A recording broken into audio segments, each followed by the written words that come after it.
Mumbai RCB പോലുള്ള ടീമുകളിലേക്ക് ഈ ഭയങ്കര പ്രതിഭാധാരാളിത്തമുണ്ട്. ഉദാഹരണത്തിന് ഇപ്പം ഡീകോക്കിനെ കൊണ്ടുവന്നിട്ടുണ്ട്. റിക്കിൾട്ടൺ ഈ കളി കളിച്ച് കഴിഞ്ഞാൽ ഡീകോക്കിനെ അവിടെ കൊണ്ട് പ്ലേസ് ചെയ്യുന്ന എന്നൊരു സംഗതി ഉണ്ടല്ലോ.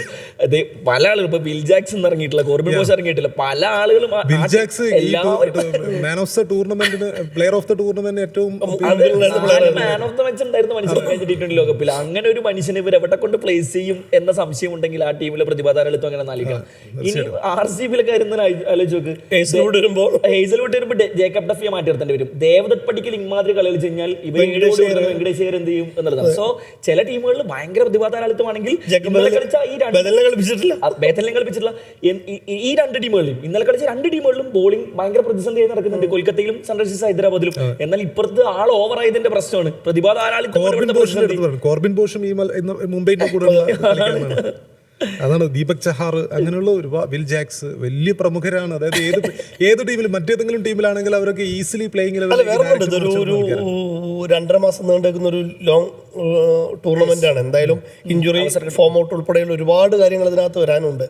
അപ്പോൾ സ്വാഭാവികമായിട്ടും ഒരു എന്തായാലും കിട്ടും. ഇതിൽ പിന്നെ വളരെ കൗതുകം നിറഞ്ഞൊരു കാര്യം കൂടി ഉണ്ടായിരുന്നു. മനീഷ് പാണ്ഡെ ഫീൽഡ് ചെയ്യാൻ ഇറങ്ങിയപ്പോൾ 18, അതായത് നമ്മൾ രോഹിത് ശർമ്മയും വിരാട് കോഹ്ലിയും പറയുന്നത് പോലെ തന്നെ എടുത്തു പറയേണ്ട ഒരു പേരാണ്, ധോണിയും പറയേണ്ടത് പോലെ തന്നെ എടുത്തു പറയേണ്ട ഒരു പേരാണ്.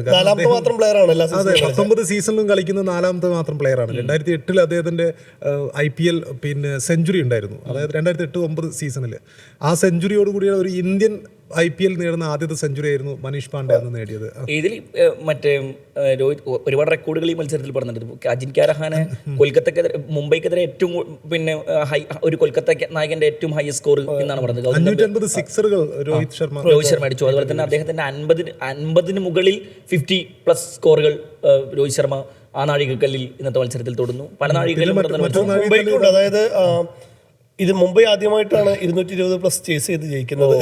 പിന്നെ ഏതെങ്കിലും ഒരു കളിക്കാരൻ ഏതെങ്കിലും ഒരു ടീമിനെതിരെ നേടുന്ന ഏറ്റവും കൂടുതൽ റൺസ് എന്നുള്ള റെക്കോർഡിൽ നോക്കുമ്പോൾ രോഹിത് ശർമ്മയാണ് കൊൽക്കത്തക്കെതിരെ ഏറ്റവും കൂടുതൽ റൺസ് നേടിയത്. രോഹിത് ശർമ്മ തന്നെയാണ് ഡൽഹിക്കെതിരെയും ഏറ്റവും കൂടുതൽ 1200 റൺസ് റെക്കോർഡായിരുന്നു പറയുന്നത്. അതെ, മൊത്തത്തിൽ നോക്കുമ്പോൾ റെക്കോർഡുകൾ ഒരുപാട് പിറന്ന മത്സരമാണ്. തീർച്ചയായിട്ടും വിരാട് കോഹ്ലിയും രോഹിത് ശർമ്മയൊക്കെ കളിക്കുന്ന സമയത്ത് ആ മത്സരങ്ങൾ റെക്കോർഡുകളുടെ ഒരു ചാകര തന്നെയായിരിക്കും.